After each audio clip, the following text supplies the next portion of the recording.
Rad, many moons ago, a young Gem sat hunched over a school computer one rainy recess. And on that computer was a frustrating little flash game called Trials 2. This was my first and last experience with the Trials series, until now. Well, it's a wonderful time to rejoin the Trials troupe with the latest installment in the series, Trials Rising. Shall we see if it puts the trial in trial by fire? Only if you promise that is the only Trials-related pun you're going to make today. Okay, but I do feel another one rising. Oh. Please don't be motocross with me.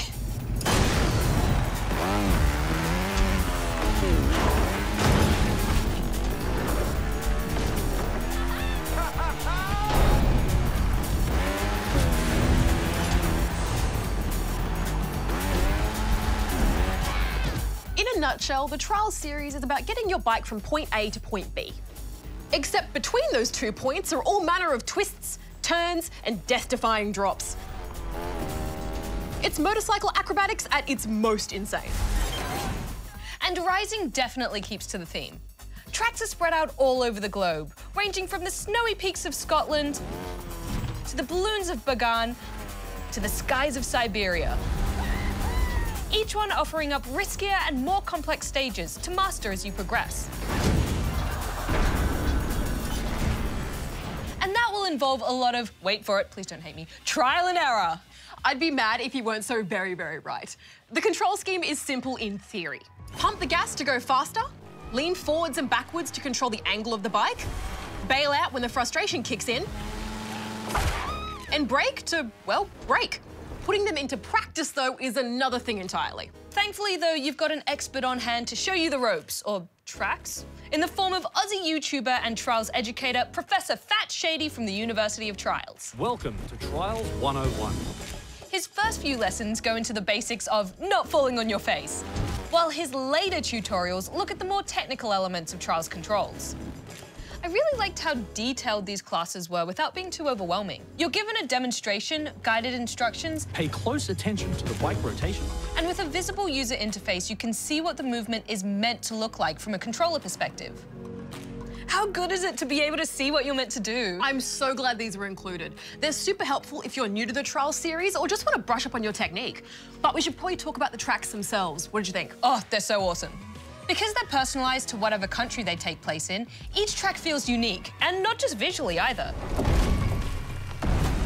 There's a great sense of flow between each of the obstacles, and it's so easy to get caught up in trying to memorise each one.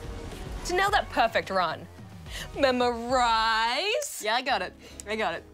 Through playing this, I realised I'm an unfortunate blend of competitive and perfectionist. So I was definitely not above restarting a match if I messed up and looked like I was going to fall behind. Which happened a lot.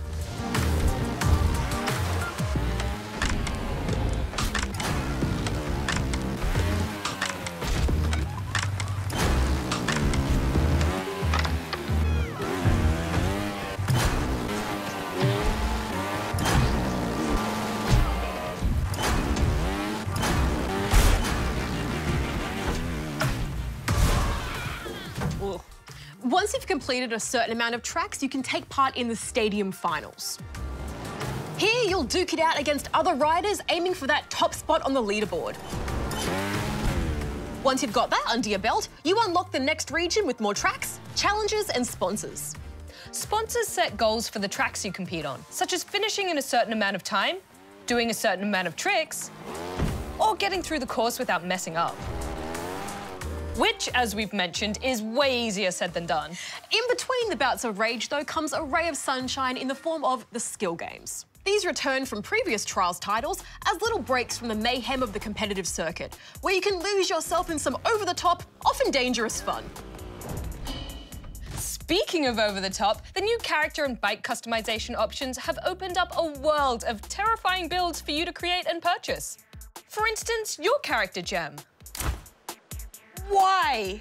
To strike fear into the hearts of my multiplayer competitors. You can't beat what you're too afraid to drive past. Unfortunately, though, at the time of our review, the multiplayer mode wasn't available. So the world will have to wait to see my horrendous creations debut. Don't worry, I think I saw all I needed to see of it in tandem mode. If you thought riding solo wasn't difficult enough, this mode lets you and a friend team up and tackle a course on a tandem bike. Cooperation here is the key to success as you work out who needs to be leaning what way and when. As you can imagine, it's shenanigans aplenty.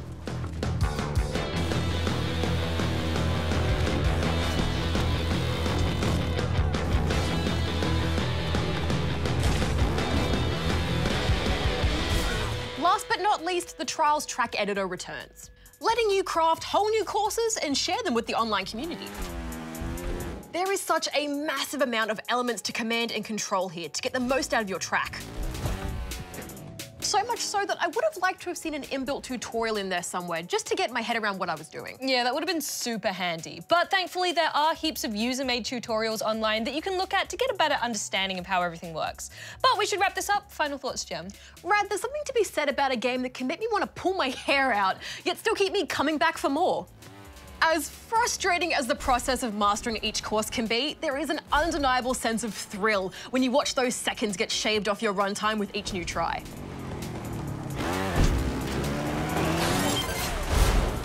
I'm giving Trials Rising 4.5 out of 5 rubber chickens. It's a very, very fine line that a game can walk to make you rage enough to motivate you to do better without pushing you so far into frustration that you just give up.